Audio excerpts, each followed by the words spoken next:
Welcome to Loving Me Before I Love You with Tammy Nicole, the podcast dedicated to you loving and putting yourself first. Others have come first in your life for years, and you know it's time for that to change.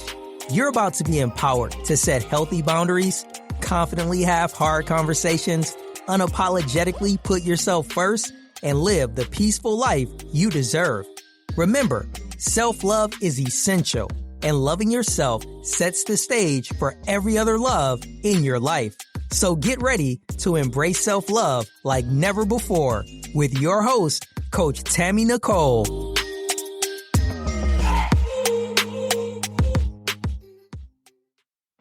Hey, it is Transformation Tuesday over at Loving Me Before I Love You.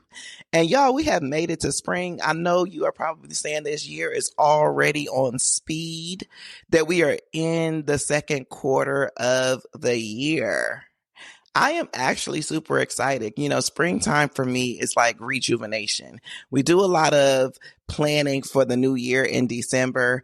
January comes and everybody is on what I call this false high of I'm doing something different and doing something new.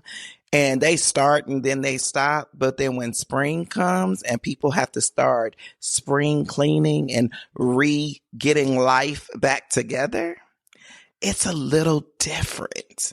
And so I just want y'all to imagine this, right? So imagine you walking into a house that hasn't been cleaned in years. Dust covering the shelves, clutter piled in every corner, and air so stale it feels heavy. Now, this your house, remember. You wouldn't want to live there. I know I wouldn't want to live there. But what if I told you that for many of us, our minds, our bodies, and even our personal spaces actually look just like what I described? It's full of old habits, negative thoughts, and unnecessary baggage that's weighing us down. Just like we deep clean our houses, or we should be, in the spring, when springtime comes, we say, oh, get the spring cleaning. It's time to also detox our lives, y'all. Let's clear out what no longer serves us. Let's refresh our energy. Let's make space for the life we actually want to live, because it's spring cleaning. Life detox, spring cleaning your mind, body, and space. That's what we're here to talk about today. And I do have a guest with me. Her name is Kia. She is a mental health advocate.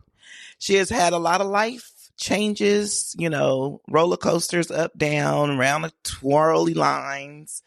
And she has still bounced back. And she's here to share her story, as well as talk about the importance of detoxing our lives, mind, body, and space. Welcome to the show, Kia.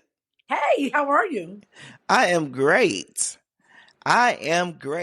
So tell me, when you hear life detox, what's the first thing that really comes to your mind? I know a lot of times we talk about detoxing for health purposes. It's like detox before you get on that diet, detox before you take this new supplement, detox this.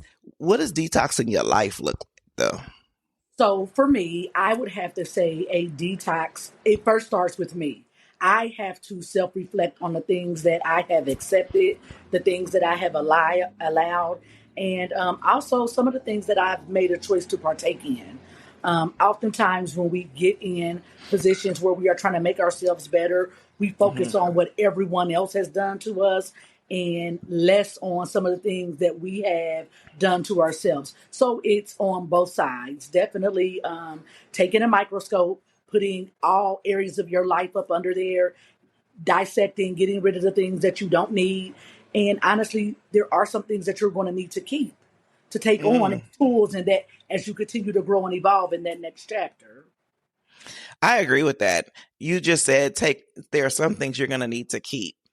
And sometimes, like when I think about things that I may need to keep as not necessarily a reminder, but as a tool set of what to do the next time this thing possibly shows up. You know, a lot of times we are so quick to rid the negativity that happens in our lives before even taking account, is this negativity beneficial? And yes, I did say negativity can be beneficial. Before y'all go jumping into my comments and sending me emails, let me explain. The negative things that happen to us are also lessons and tools. They're not just negative things that happen to us that we're like, oh, I don't ever want to remember that. Just throw it away. X, Y, and Z. You should learn something from them. And if you're not learning and taking it to use it to propel yourself in life, that's just like a failure. Like if you failed in something, that failure, that experience of failing at that thing should not just be like, oh, let me throw this away. I tried it. It didn't work. Let me throw it out. You should be taking what lessons did I learn when it didn't go the way I wanted it to go in order to start over or do something better and understand what didn't work and use it. So yes, you can take the negative stuff and take it with you and have it as a tool. So you said I may have to take it, I may have to keep, some of this. And the first thing I thought was you may have to keep some of the bad stuff too.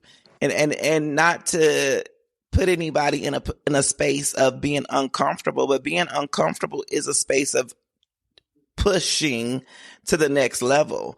If we so comfortable, sometimes we won't do anything we supposed to do. You're right about that. Like it just.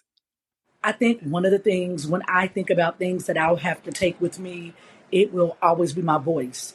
I think when you are in, that's the one thing that has been consistent for me. I've been talking my whole life. And as a little girl, it was always, shut up, you talk too much. Don't do this, don't do that. And my grandmother would always tell my mom, my aunts, my cousins, like, quit telling her that. You're taking her voice from her. And the one thing that has been consistent with me in every area, chapter, version of my life is my voice. I've always been outspoken. I've always been inquisitive. I've always been one to want to know the whys of the whys, which is what my grandma used to say. But it has helped to keep and sustain me. So that is one of the what people would call negatives, because who wants to get talked too much on a report card?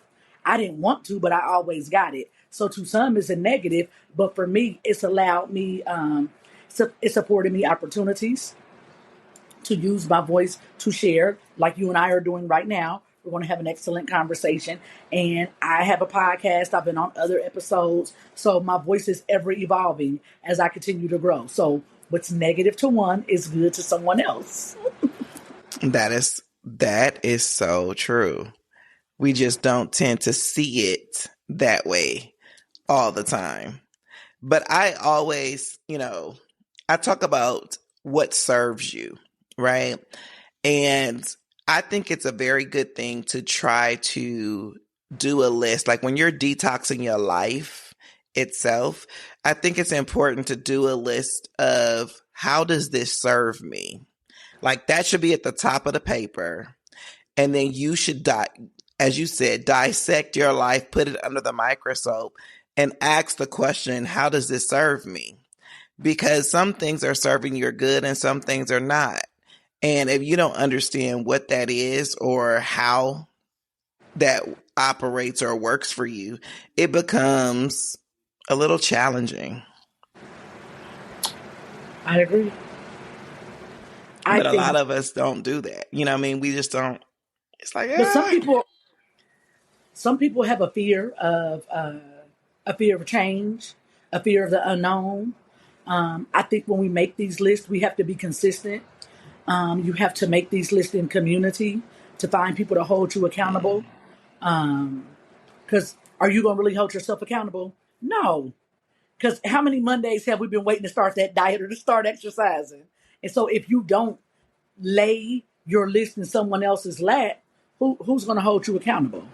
For me, whenever I know that it's time to detox, to clean, one of the very first things I do is social media.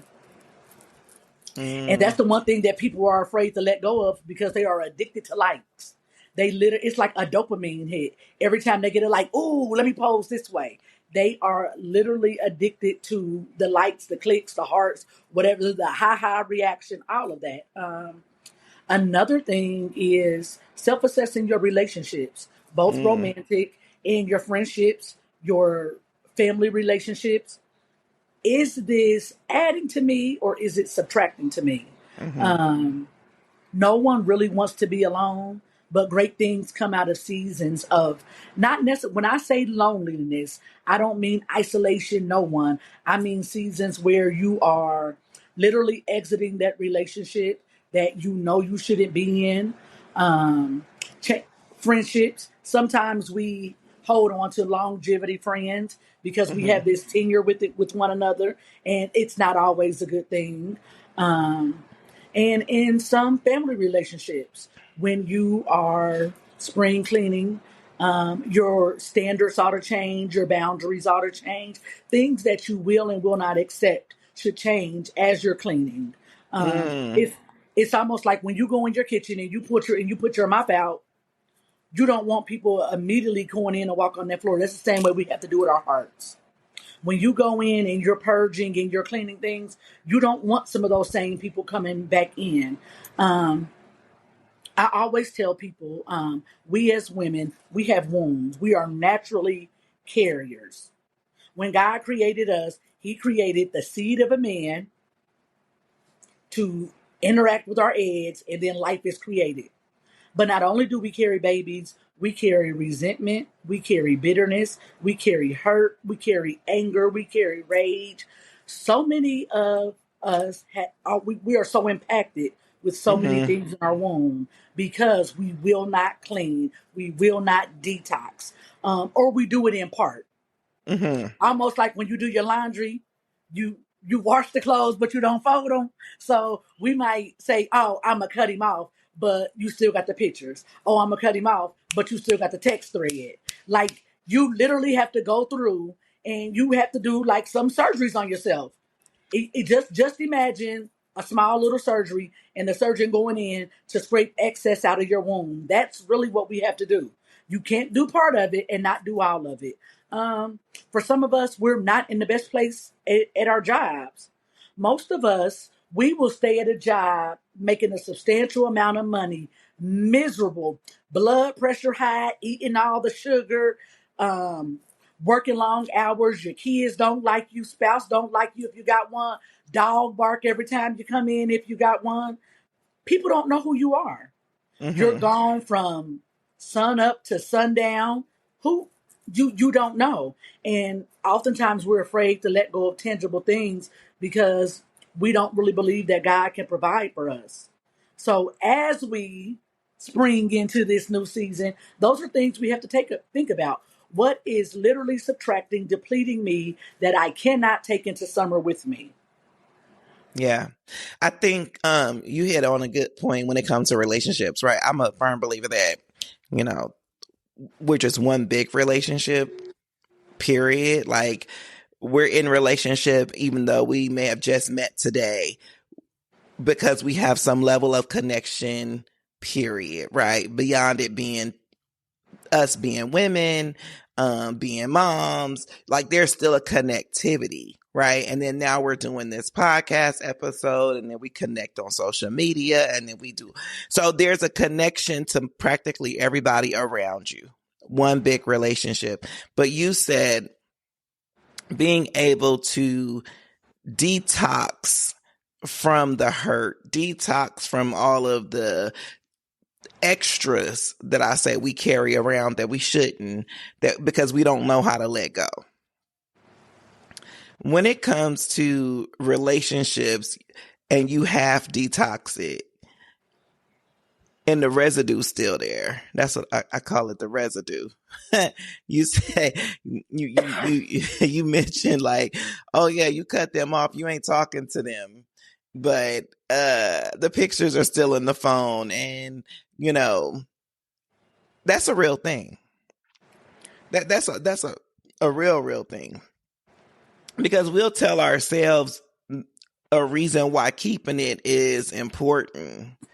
We won't delete the number out the phone. You save it and won't delete the number out the phone. And the reason behind that is always going to be, well, at least if the number called me, I know who it belonged to. I'm not going to answer it, but if I don't remember the number and I delete the number out the phone and then they actually call, 6, 7, 8, 9 months from now, I'm going to answer the phone because I'm not going to remember. And I'm just going to pick it up like casually and answer. And then boom, now we in conversation and boom, I'm reconsidering why I left and boom. But I still got these pictures in my phone. So I'm going back through them because I didn't had a flashback of when they were nice. The flashback of when the times were good. And not really understanding the why I left or the why this is over. Not that you don't understand it, but you're just like forgetting the why.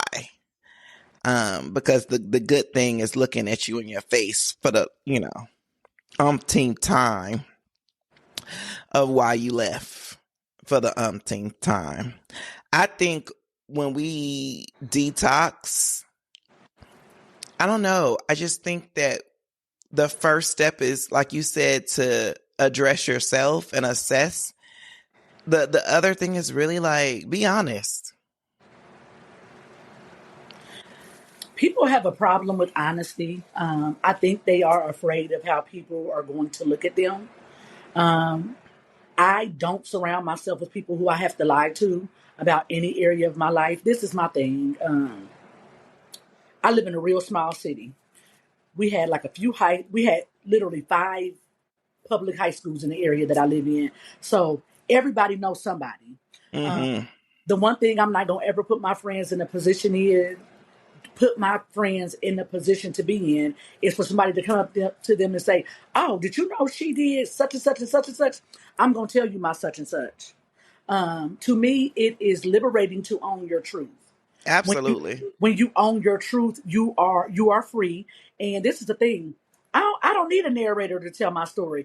Nobody can tell it like me. I lived it.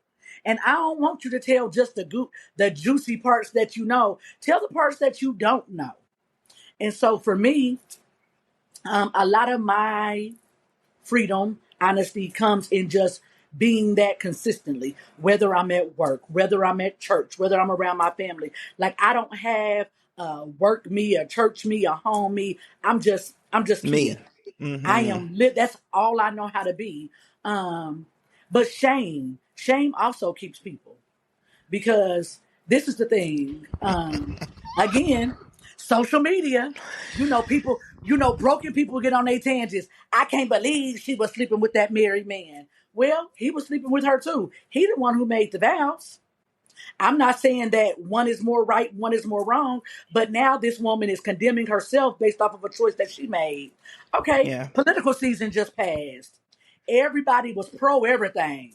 And if you had an abortion, you this. And if you believe in an abortion, you that. But everybody who walks into that clinic don't walk voluntarily. The number of women who walk in there because they are forced. But yet again, all she's seeing is all of these different things, hearing all of these different things. So self-condemnation is kicking in. That's why I always start with a detox from social media. Because this is the thing. When you get that out of your mind, listen, your journal, you're going to be journaling like never before. I Because guess love what? journaling. You don't have the views and opinions of anyone else. You can literally lay your heart out. I always tell people, when you journal, everything in a journal is between you, the pen, God. Who And gonna repeat that? yourself. Yeah. Yes. God not putting nobody on three-way to tell him, girl, let me tell you, Kia wrote in her journal that in 1996, he not messy. Yeah. We can be messy, but we have to own our truth in Yeah. order to detox. Yeah. I always say, if you are afraid for someone to know what you've done, don't do it. Because my thing is, as an adult, I'm going to do whatever the heck I want to do, how I want to do it, regardless. And like I teach my kids, every action or anything that you do there's either a consequence or a reward for it anyway. There's nothing that you do that has zero anything that follows behind it. So be it something you say, something about somebody else got something to say about what you said, good, bad, or indifferent, and something that you do, people have their own thoughts about every action that's being done. So you talk about social media, etc. But my thing is, own you, right? Be okay with what you do. And if you feel forced to do something from somebody else, be okay in that too. Because it's like, I know I didn't really want to do that, but this, forced me to do X, but you still got to be okay with that. You got to be okay with telling that story and not ashamed of it because you did it. I think until one comes to genuine healing, some stories are hard to tell. Um, for me, it's uncomfortable when people try to force people into healing and they want them to share really traumatic experiences. When one heals, they are able to share the darkest of the dark, and it's not overcome with the emotion, and then Yeah. they're not crying, they're not welled up with. At that part, it's beyond remorse. It's literally them reliving what they experienced. Mm-hmm. And in that moment, they are of no good to whoever it is they are sharing that story with, because they have been overcome with emotion. Absolutely. The good parts that they will need to share will be clouded by the tears and the snot. No one is in a good place at that particular point. We have to encourage people to heal totally before we give them a cape and tell them, now the world is yours, go share your story. And Mm-hmm. we fail people. I think the church fails people trying to sensationalize healing, because sometimes it takes more than that one encounter at the altar. There Oh, are some absolutely. there are some things that, well, let's be honest. In my opinion, everybody needs a seat on the couch with the therapist. I don't All care. day. I don't care how little, how big it is. Everyone needs therapy, because for everything that we have lived through, we've either had people that helped us sweep it under the rug. We've had people that coddled us and made us feel like, because I've experienced this, I can lash out, I could be angry, I could talk reckless, I could live however I want to. There was no happy medium. Mm-hmm. I was raised by a baby boomer. So my baby boomer mama was like, "You're not telling nobody none of your business." But that wasn't healthy for me, because me not Mm-hmm. telling nobody was killing me on the inside. Right. My womb was impacted, filled with things that, some things I caused, some things that I didn't. But nonetheless, it was there and it was weighty. It was weighing me down. And I would have never been able to flourish had I kept my womb impacted like it was. Yeah. And that detox process can equate to healing. It doesn't have to just be, oh, I sat down and I went through my list and I decided to rid this or add this or, take something and separate from it. It does, that healing piece is super, super, super important. I think a lot of times when we talk about healing, the fear of it results in the fact that people are like, if I heal from this, how does it change me? For the Will I good? will I be myself? But the reality is they don't know who they are, I know. right? They don't know who they are in a healed space. They don't know, I always say when people trauma bond in relationships, they trauma bond because they like the toxicity, because it's what they know. It's not necessarily that they 100% want it. It's just that this is what I know. This is what I'm comfortable in. So when people go and they're like, I don't want the toxic relationship anymore. I want this man that's going to be considerate of me, be emotionally intelligent and mature, understand how to cover me, walk before me, and lead me into the direction that I want to go. However, he's not cussing you out. He ain't beating you over the head. He's not belittling you in the process.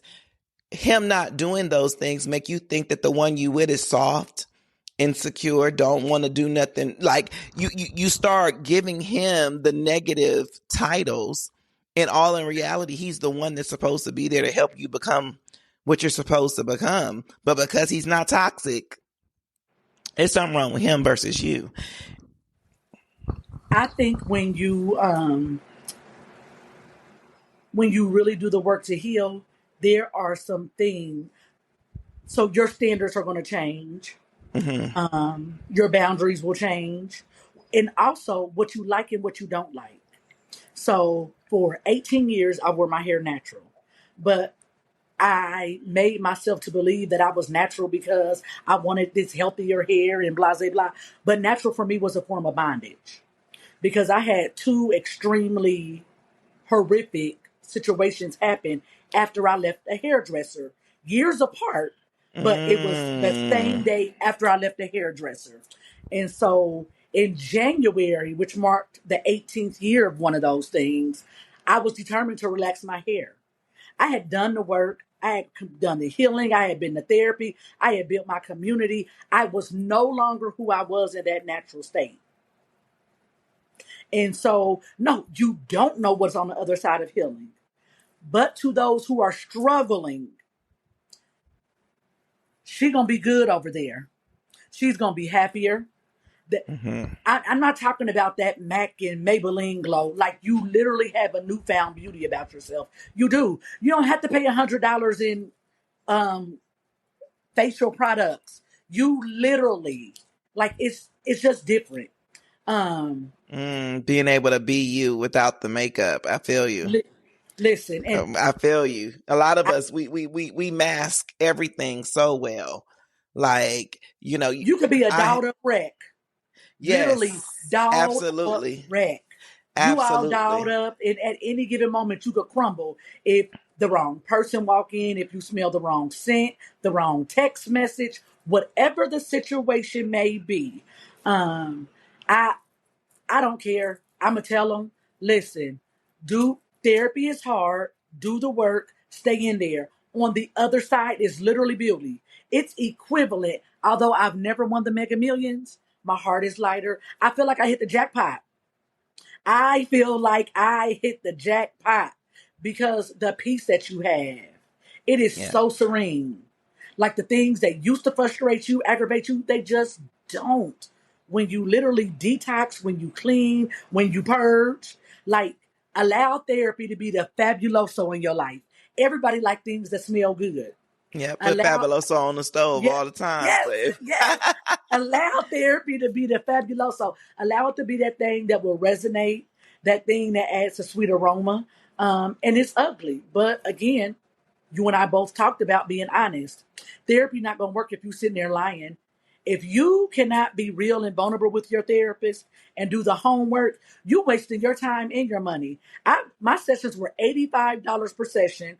I started off for the first year and a half every other week because that's how much I needed to purge, clean, detox. And then it eventually went to once a month, and now I see her as needed. But that was over the span of 4 years. So it's not a quick fix. Oh, no. You didn't get there overnight. You're not getting out of it overnight. And that's what frustrates people because we're so used to getting in relationships, jumping in beds, getting jobs overnight. We're so quick to everything happening so fast for us. We think that's how healing. Some of us have been dealing with things for decades, and you really want 6 months to be. We're not quick projects. Detoxing from molestation, abandonment, abuse, the mommy issues, the daddy issues, church. Well, church people hurt because the church don't hurt you. Right. It's the people in the church.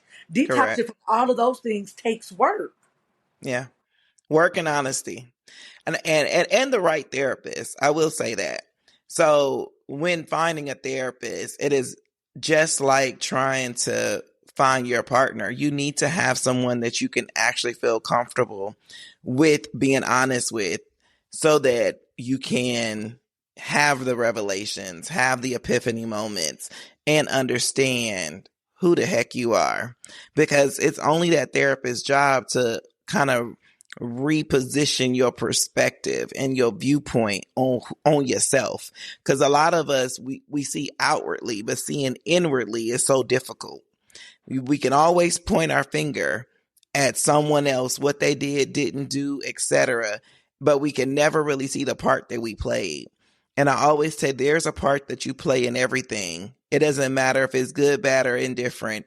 You played a part, own your part so that you can see how you fit into the equation. Always saying, I don't know, it wasn't me. I didn't do this. It was that person. They did this. They did that. They made me feel. Feelings are what I call your compass. How you feel about a thing is when you're supposed to start assessing what's happening. So if I'm angry, why am I angry? Why did that make me, have this internal discomfort? What about that thing really did that? Not lashing out as my response. It really should make you inner review. What about this? Like, what is it? If every time you have a feeling, you have a reaction as a response towards other people, you lack emotional intelligence. You lack the ability to understand who you are and how you feel and why you feel. It's not just, oh, I'm mad, so I can do this. Me being mad gives me permission. Absolutely not. Wow, today's episode is a good one. I know you're enjoying it, and we'll get back to it shortly. Just wanted to take a quick break to let you know that Tammy would love for you to share any questions, comments, or topic ideas you have with her. All you have to do is send them to her in an email to podcast@IamTammyNicole.com. Thank you, and without further ado, let's get back into today's show.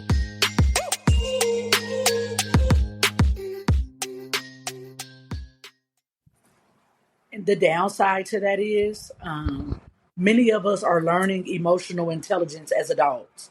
We were never taught that. I don't ever, it was rare that I was ever asked, how did something make me feel? Why did you do that? Well, no, they did ask us why, but it was so much anger with it. You didn't know how to be honest. You almost had to say what they wanted to hear, so you didn't get a consequence for it. I don't want a whooping, so let me say what I think. We've had to muffle so much of our truth, so much of our honesty that we're literally learning emotional intelligence in our adult years. Yeah. We're learning to have safe words. We're learning to have safe community, because as kids, we were forced around family, safe or unsafe. We were forced into church environments, safe or unsafe. We were forced into schools. The number of teachers that were bullies, but no one wanted to hear us. They didn't know how. Our voices didn't really matter. Let me tell you something. Let me tell you something. Like, real talk. My son just went through this recently. And the part, and I haven't done this after part quite yet. I'm waiting for the semester to end to really address the administration. But he was in this class and he constantly complained about this teacher. So as a parent, I went to the counselor to bring his grievances to her.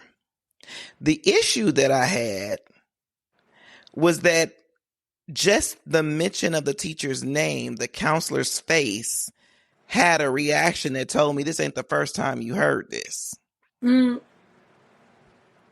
Which meant that her reputation preceded her. But because we're in a shortage of teachers, you just allow kids to endure her pain and her afflictions. But you're not going to let mine do it. He got to get out that class pronto. Not tomorrow, right now. You understand? And it was more so that she showed me it wasn't the first time. So, which confirmed how he was feeling. And we allow these teachers to just be there. They human and they go through stuff too, but you can't be destroying kids' lives because of your own personal stuff you got, your personal vendettas, your personal pain and abuse you now are inflicting upon kids and calling it teaching. Yeah, people don't talk about some of the first bullies were adults because we were not allowed To to talk back, express how we you could feel. we couldn't question nothing. Yeah. It was they're grown and basically because they said so. Mm-hmm. And we are literally like I'm 44 Oh, and for the last few years I've literally been learning to speak up even if it makes them uncomfortable because I don't like it. And yeah. I don't have to like it. Like, yeah, I don't. Yeah. And it Assertive. Mm-hmm. whether management, whether it's at church, whether it's in family, romantic friends, romantic relationships, friendships, whatever it is, I don't have to. Yeah. And I on that other side of healing, I will not. I absolutely refuse. Um, I'm just not. When you put in the work to with therapy and God and allowing those two to make yourself whole, you the things that once broke you don't have capacity for those. And people will tell you you have changed. I I have, have. and I love her. I have, and she's good over here. That Yeah. other, and I mean, and that's in all relationships. Again, Yeah. you some friendship breakups are going to happen because they like that broken Absolutely. you. They like that Yeah. turn up you. The let's go Yeah. out and have a drink. We about to go shake something. They like that person because Yeah. you made the place come alive. I can make the place come alive broken and whole, Yeah. but I like the whole version better. Absolutely. Yeah, but when you lose friendships and relationships after like rediscovering yourself and becoming a whole new person, those people were not meant for you to begin with, and that's a part of that process. It's like it's the fall off of the old, like it's you're shedding that old Purging. person, and Yep. some of those people are a part of that process. Now those that want to stick around and stay around and accept the new you like great, but your change also requires them to change because the way we have relationship ain't gonna be the same. So It, you can't keep communicating with me the same way we used to. If gossiping was something I'm going to shed and get rid of, you can't come to me with the gossip. So either you're going to stop gossiping with me or you going to stop interacting with me, period. You know what I mean? Like it's going to be something. Our changes either require people to change as well or to leave. And a lot of times when people start leaving, we get a little afraid because we don't want to per se be by ourselves. But that just said that they felt like you were not worthy enough for them to make change, to make that transition. And sometimes they can't do it. Sometimes it's like, you know what? I don't have the capacity within me to stand up or to become the person you need me to be in order for you to keep going on the path you're going on. So it's here in this road diversion that I have to go to the other side. I'm going left and you going right, and that's cool. You, as you're healing, have to understand that that's going to be a part of the process. And you cannot be so hell bent on that past or that relationship that says, I can't let that go. Because then I would be asking you what's inside of you that you haven't gotten rid of, that you feel the need to stay connected too. to something you already saying you don't need or want. The one thing that we don't talk about when it comes to the romantic relationship is the sexual soul ties. I Mm, don't care what anyone says. You can literally be over this person, but there is a connection. But, and I mean, if we're honest, that's why God created it for husband and wife, not for all of us and all of them. But I mean, we're here now and we've done it, but even from that, there is healing. Uh, Mm-hmm. Now, that healing is a little different just because you have allowed someone to enter you in a way that other people, because there are some people who have been forced into some sexual encounters.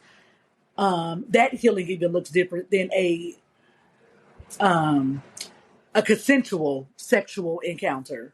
Um, it literally requires you cutting off all ties. And I know sometimes we like to get that, oh, I need all the answers. I need closure. Sometimes you don't need closure. Sometimes you literally have to cast for some people. Because all closure is going to lead to is, well, oh, I could change this and I could change that. And here you are yet again giving another change. And it's okay to ghost people and not feel bad because you're doing it for a better version of you.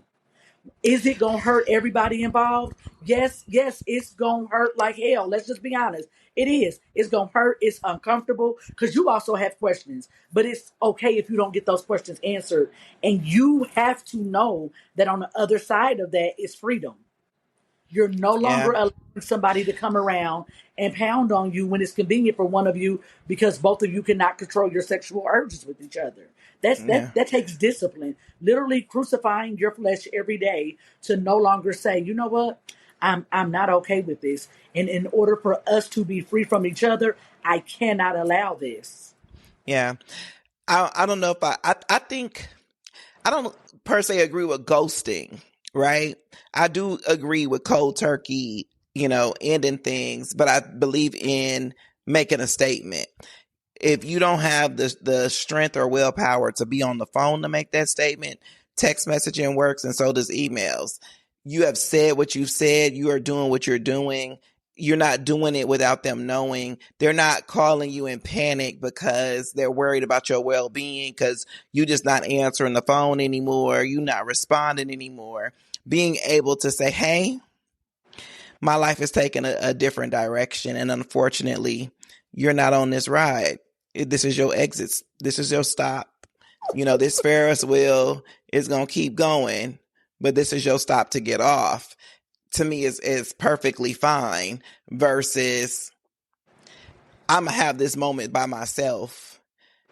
Well, me and Jesus, and I'm just going to cut them off. Now, the other thing that I think is so amazing about God is that he will remove people without you having to remove them. Just be glad they gone and stop going to search why they ain't there no more. You know what I mean? Like when you pray that prayer and say, Jesus, I just want the things that you want for me. The people that don't belong in my life and in my path, I ask that you remove them in a swift manner that, of course, don't kill them. But you know what I mean? Just remove them out my path, out my life, because they don't do me any good for the destination that you have on my plans. It's okay to pray that prayer, but when you do it, be okay with the results. Because a lot of times we make those prayers because we think we know who God got in our circle. You think Tanya ain't going nowhere. Kevin's going to stay right there. John going to be there. So is Keisha. Then, you think you know your list because you think you know. And then you pray that prayer and all of them gone. But then you keep walking and he adds those that belong. And it's like, oh, okay. And But you got to sometimes be willing. And sometimes in that addition, it's people that you didn't even expect. Oh, always. And that's where you're going to have to trust him more than you trust that person in Yourself. yourself. Because the Bible tells us that the blessings of the Lord maketh rich and addeth no sorrow. He's not sending you somebody. Now, this is the thing. Will there ever be something that might hurt you in that relationship? Absolutely. But now you have better communication skills. Mm-hmm. You're able to articulate that in a safe way so both of you can properly assess and say, you know what? I didn't think of it that way. I apologize. How do we move forward? Yeah. And Yeah, those are the better. things. Better skill sets. Absolutely. Offense is inevitable in every relationship.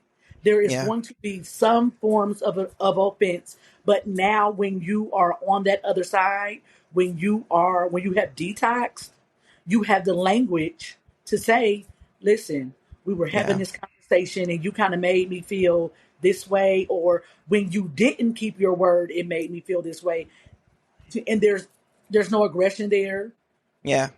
There is just smooth conversation. We have a problem, we have a solution, and we're going to move forward. Yeah. Absolutely. Cause you know, being visible, cause love is a risk, right? I have, a lot of people would say, oh, when you're in relationship, you're supposed to be vulnerable, etc. I no longer say vulnerable. I say visible. And I don't say vulnerable just because of the negative piece of that word, when the reality is that you want to be visible to the people that you are in connection with. You want them to see you, right? You want them to be able to see where you're coming from, see where you're trying to go, see your heart, see your intention. Being vulnerable says I leave myself open for danger. And I don't want them to hurt me. I want them to simply see me, right? See me, help me, love me. So I no longer use vulnerable, and I say I want to be visible in every relationship, because a lot of us, that's all we really, really want. See me. Don't abuse me. See me. Be gentle with me, be delicate. Be I like that. kind. Respectful. Yeah. Just Yeah. the basic things in life. Right. So it's like, yes, I leave myself open to the possibility of hurt and offense, but my goal is not to receive it, but we're not perfect. So if you see me though, it would be more so like you ain't trying to hurt me, right? And vice versa. If I see you, it is not my goal to hurt you. It doesn't mean that I won't. I think sometimes in relationship, because we oftentimes allow our feelings to guide us, we are in some cases ignorant to what hurts people because it wouldn't necessarily hurt you. Like Mm-hmm. to me, let me give you a good example. If if something about my outfit don't look right, I want you to tell me. Whereas someone else, that might be offensive to them. They might not want, they feel like, oh, I put this together. I like it just like this. But if you offer some like a little critique, that may be something that hurts them.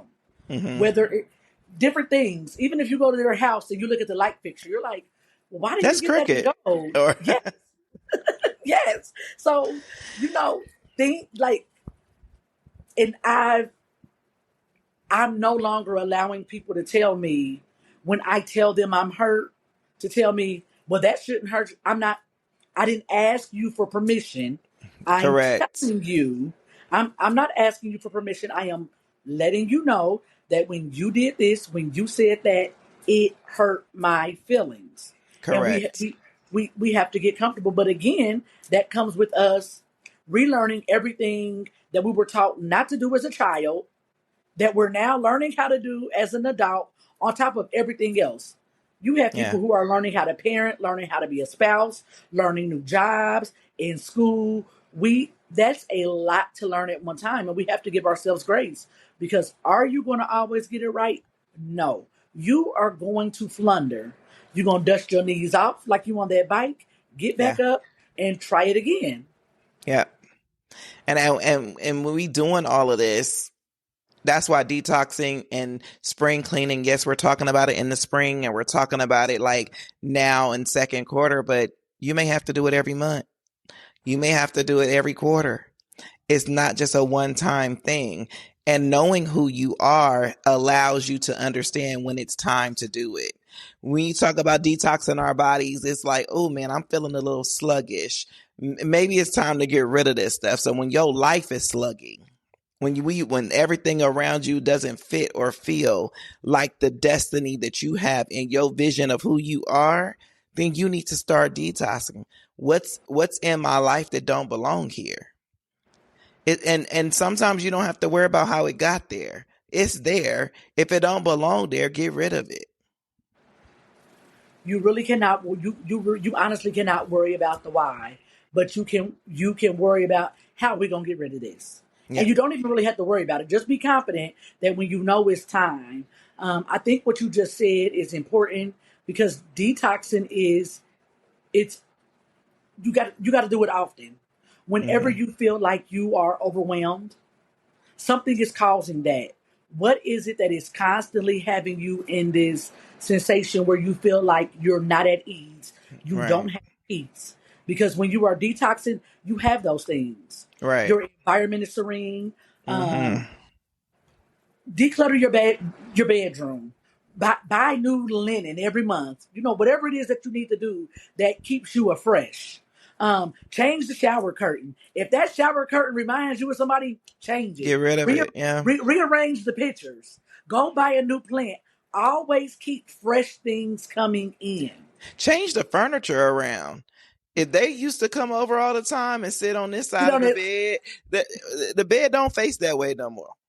Save up and buy you a new mattress. Save up. If that mattress is what y'all save up and buy, get you no for real. To some people that sounds crazy, But it's but real. it because even Even if if you they gotta have not, flip it, even if you gotta flip it over, and it could do have been months, something. and for whatever reason, that aroma, that cologne that they wear, you like, hold on, it's been 3-4 months. Why am I smelling you? Why you have not been here? And it's always at the oddest times. Yeah. But again, detox is continuous. It's Yeah. not a one time. And I mean, you don't clean your house only in spring. Well, I will hope you don't. Look, I would hope you don't. Imagine walking in someone's house and they only vacuum one time a year. That's really what some of our lives look like. Imagine walking in What did I and say? God What did I? forbid they have a dog. God What I? forbid they have a dog. Yes. Like just Yeah. imagine you Yeah. walking in somebody's house and the carpet, they like, well, I got 3 more months to spring, so we just gonna have to look like this. You literally walking on piles of just I come Yeah. back at springtime. Yeah. Literally. Yeah. It's super important, and I know this episode is really about how do you detox your life, mind, body, and space. And when we talk about your mind, it's a mind shift change. It's a re-looking at how am I moving in life and what about the direction that I'm headed is giving me a little pushback and switching your mind shift. Then it's like your body. We need to be healthy. I mean, we can't just be sitting around here depositing all of this junk into our bodies and not doing nothing about it. You got to clean it up. It You do. doesn't mean you got to be skinny. It means you got to be healthy. You have to clean it up. But And who told us skinny was healthy? Who it's skinny diabetics, skinny people in heart failure. man, So I mean, man, we really have to quit assuming that that because size matter and in retrospect to if you're healthy or not. Because I've seen people who are a size 20 and blood work is amazing, no issues whatsoever, can run up and down. I live in Atlanta, so can go all the way up Stone Mountain without a problem and come on back down, not out of breath, not, losing their mind. And then the skinny one about to lose it on the side of the wall. Like, so you're right. It's not about size. It's really about the healthy. Like, are you healthy? And we have to take account for that. It matters. Your when you longevity of life matters.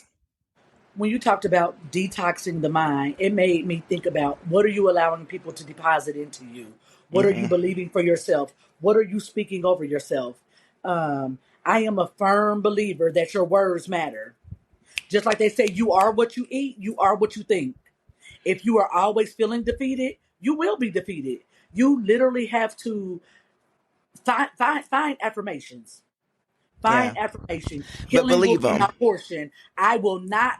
I I am going to outgrow this poverty mindset.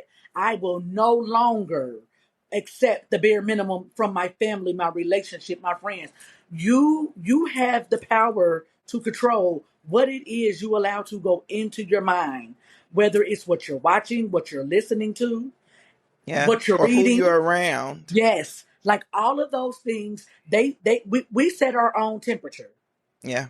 And you literally have to get up in the morning, speak well over yourself, Be speak intentional. positive thoughts, and do it on purpose in the Yeah. mirror when you in there doing whatever your face. Because I use witch hazel on my face. I clean my face. I'm just not putting on makeup. Speak well. Remind yourself that you are fearfully and wonderfully made. Remind yourself that you are created in His image. His image is not necessarily, again, small, medium, big, large. And let's be honest, we weren't created to be made to be here anyway. We're supposed to be over there where it's sunshine. That's why we suffering from vitamin D. Take your vitamins.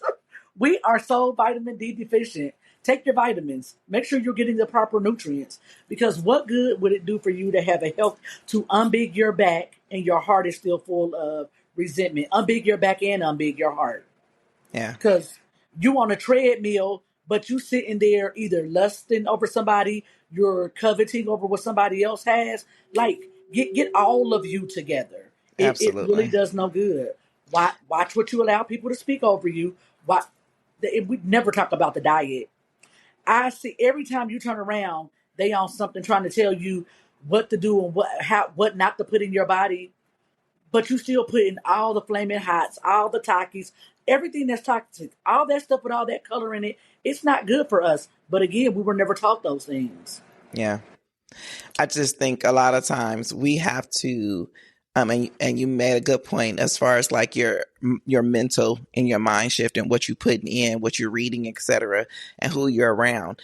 The other portion of that is what you believe in, because you can read an affirmation every day. If you don't believe the words that coming out your mouth, it's not changing anything. The Bible talks about as a man thinketh, so is he. And Yes, your it does. thoughts come from your belief system and how you believe a thing. My mama used to tell me, from out of the well, the mouth speaks, right? And that well is your heart. That what's down in that is what's coming out. And so if you think a thing and speak a thing, you'll be that thing. But you have to think, speak, and be, and in that order. You cannot speak, be, and then think about it. No, you gotta think, speak, and be. And a lot of times people say, oh no, but if you just keep saying it, you'll start believing it. And that may be true to an extent, but the premise of that belief has to be present. It cannot just be, I'm speaking, because what are you speaking? You speaking my goals on your life? You're not going to get my goals. They for me. Yeah. And you can't have them. So you want to be in alignment with what's for you. So detox, clear your mind, get your body right. If you're not exercising, you don't like to exercise, at least eat right. But find out what works for you and have a space in your home and around you that is clear. Declutter. Don't keep everything. My mama used to tell me, if your car junkie, your life junkie. If your house junkie, your life junkie. And you have to think about that. Why are you okay with stuff being everywhere? Why do you take your clothes off and leave them in the middle of the floor? What about that says this is organized or clean or we going somewhere? You know what I mean? Like, you have to think about, what does your space represent when it comes to your life? Because you in it. You are in it. And so I just want you guys to remember that detoxing doesn't happen once a year. It happens whenever necessary. And I would love Kia to give you guys 3 tips on how to detox or how to recognize it's time to detox. I think one thing is when you are when you no longer feel safe in places, Mm. you have to assess, why do I feel the need to protect myself here? You have to, and you have to be honest with that. And it may be uncomfortable, but you have the power to change that. Start over as often as you need to. I mean, look at it. I'm in the Midwest, and in the Midwest, we're supposed to have all 4 seasons. Every fall, one thing we know for sure is going to happen. The trees are going to lose their leaves. They're going to go out there. They're going to sweep them up, put them inside of a bag. But one thing we know, that when spring comes around, they're going to come back. And that is how our life should be. Mm-hmm. You are constantly ever evolving, shedding, replenishing, shedding, replenishing. It's okay you're not a failure if you start over. Yeah. Actually, you'll probably come out better, a healthier you, a happier you, a more whole you, more complete, at peace. Yeah. And I think we can all use an abundance of those things. And if I had to leave one more thing with you, I don't care how much of all of those things you have. Make sure that you are making time consistently with God. I know we live in this world where people find 1,982 reasons why they don't want to go into the church. But there are some things you cannot do in life without God. And making yourself better is one of them. We've tried it. We've tried all the weed, all the alcohol, all the sex, all these other little contraptions.